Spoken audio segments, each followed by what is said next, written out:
ఈరోజు సంగారెడ్డి టౌన్లో రాణి అనే ఒక మహిళ ఆమె కూరగాయలు అమ్ముకుంటుంది. గత కొన్ని 4-5 రోజుల నుంచి నాకు సంబంధించిన కార్యకర్త కూనాంజీ అని సోమేశ్వరవాడలో ఉంటారు.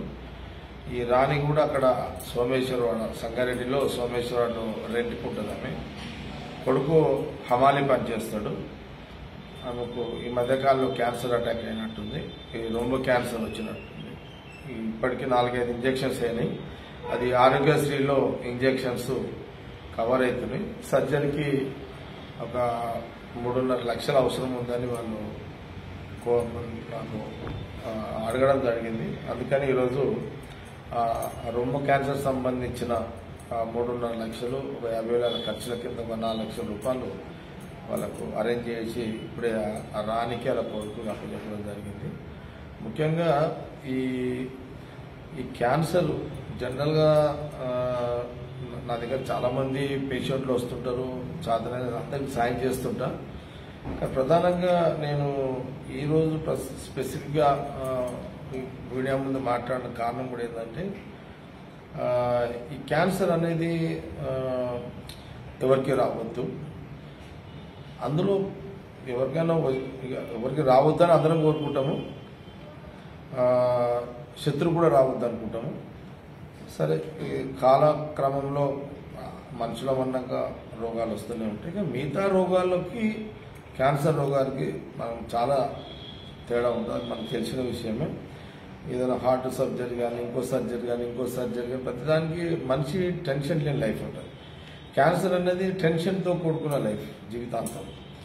ఇంజెక్షన్ తీసుకున్నా, సర్జరీకి పోయినా లక్షలతో కూడుకున్న వ్యవహారం అయిపోయింది. అటు ప్రాణహాని, అటు ప్రాణంతో పోరాటము, వీడు లక్షల రూపాయలతో ఆ మధ్యతరగతి రూపాయలు పేదవాడి పోరాటం. సరే, ఒక డబ్బున్న వ్యక్తికి వచ్చింది, వాళ్ళు లక్షల కోట్లు పెట్టుకుంటారు, అదృష్టం ఉంటారు, బయటపడతారు, కొందరు పడరు, ఇదంతా నడుస్తుంటుంది. కానీ పేదవాడికి అంటే ఈ మధ్య అంటే నేను చాలా సందర్భంలో క్యాన్సర్ పేషెంట్స్ ఎవరు వచ్చినా నాకు నేనుగా నేను ఎప్పుడు కూడా రెస్పాండ్ అవుతున్నా. కారణం ఏంటంటే ఇప్పుడు క్యాన్సర్ వచ్చిన కాడ నుంచి మళ్ళీ ఆ ట్రీట్మెంట్తో ఒక అవస్థ, డబ్బులు మొబిలైజేషన్ ఒక అవస్థ, అప్పులు చేయడము, అప్పుల వాళ్ళతో మళ్ళీ ఒక అవస్థ, చివరికి 2 ఏళ్ళు 3 ఏళ్ళు ఆ ట్రీట్మెంట్ మెజార్టీ చాలామంది చనిపోతున్నారు. ఒక క్యాన్సర్ పేషెంట్ చనిపోయిన తర్వాత అప్పు ఇంటికి భారం అవుతున్నది. సరే, ఆ తల్లికో తండ్రికో లేదా ఎవరికో వస్తే ఆ ఇంటి కుటుంబము బాధ్యతగా వాళ్ళు తిప్పల పడుతుంటారు, అప్పులు తెస్తుంటారు, ట్రీట్మెంట్ చేస్తుంటారు, 2 ఏళ్ళు 3 ఏళ్ళు బతుకుతున్నారు. టైం బాగాలేని రోజు చనిపోతున్నారు. చనిపోయినాక మళ్ళా చనిపోయిన బాధతో పాటు ఇంటికి ఆర్థిక భారం అయిపోతుంది. కొందరికి 15, 20, 30, 40, 50, కొందరికి 70 లక్షలు, ఇట్లా లక్షలలో వెళ్ళిపోతుంది. అంటే ఒక క్యాన్సర్ పేషెంట్ ఇటు బాధ, తర్వాత అనుకోని పరిస్థితులు చనిపోయిన తర్వాత ఆర్థిక భారం ఇంటికి బాధ. ఇది నేను బాగా గ్రహిస్తున్నటువంటి విషయం. అందుకే నా నియోజకవర్గంలో ఆర్థిక ఇబ్బందులున్న ఎవరికైనా అనుకోని క్యాన్సర్ పేషెంట్ వస్తే క్యాన్సర్ పేషెంట్ ప్రయారిటీగా మన మధ్యలో కూడా ఒకరు అడిగితే కూడా హాస్పిటల్ 10 lakhs ఇచ్చినాం. వీళ్ళు ఒక 3-4 లక్షలు అడిగిన 4 లక్షలు ఇచ్చి ఇవ్వడం జరిగింది.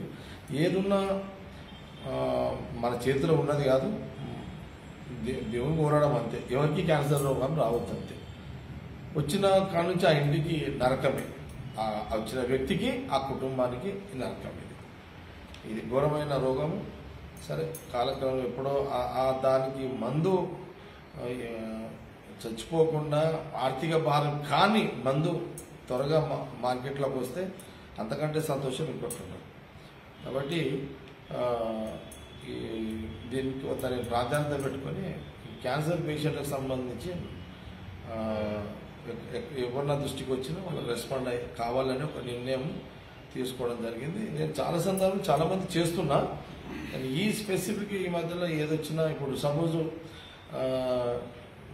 కొందరు నా భార్య కూడా నిర్మల కూడా చాలా ఫోన్లు వస్తుంటాయి, మా కార్యకర్తలకు కానీ అందరు ఫోన్స్. అంటే క్యాన్సర్ మీద ప్రత్యేకంగా ఆర్థిక స్తోమత లేని వాళ్ళకి ఆర్థిక సాయం చేసే దాని మీద కొంత మేము దృష్టికరించి దానికి హెల్ప్ చేయాలనే ఒక నిర్ణయం మీద మేము పనిచేయడం జరుగుతుంది.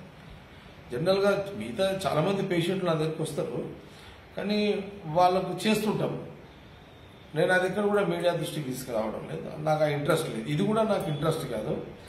ప్రధానంగా ఏంటంటే ఇలాంటి వ్యక్తులను సమాజంలో దాతలు చాలామంది ఉన్నారు, ఆదుకోవాలని ఈ మెసేజ్ నేను చెప్పడానికి కూడా మీడియా ముందు వస్తున్నాను. ఎందుకంటే స్పెసిఫిక్ క్యాన్సర్ పేషెంట్లకు సంబంధించి వచ్చిన వ్యక్తితో పాటు ఆర్థిక భారం అయిపోయి కుటుంబం చిన్న భిన్నం అయిపోతుంది. కాబట్టి ఇలాంటి క్యాన్సర్ ఆర్థిక ఇబ్బందులలో ఉన్న వాళ్ళకు దురదృష్టవశాత్తు వాళ్ళకు క్యాన్సర్ రోగాలు వస్తే వాళ్ళకి భూమి మీద చాలామంది దాతలు ఉన్నారు, చేసేవాళ్ళు ఉన్నారు. అలాంటి వాళ్ళు ముందుకు వచ్చి ఆ క్యాన్సర్ పేషెంట్ ఆ కుటుంబానికి ఆర్థికంగా అందరం సమాజంలో ప్రతి ఒక్కరం భాగస్వామ్యం అయ్యి ఆర్థికంగా అసలు కుటుంబాలను ఆదుకునే ప్రయత్నం అందరం చేద్దామన్నదే నేను ఈ వీడియో రిలీజ్ చేయడం జరుగుతుంది.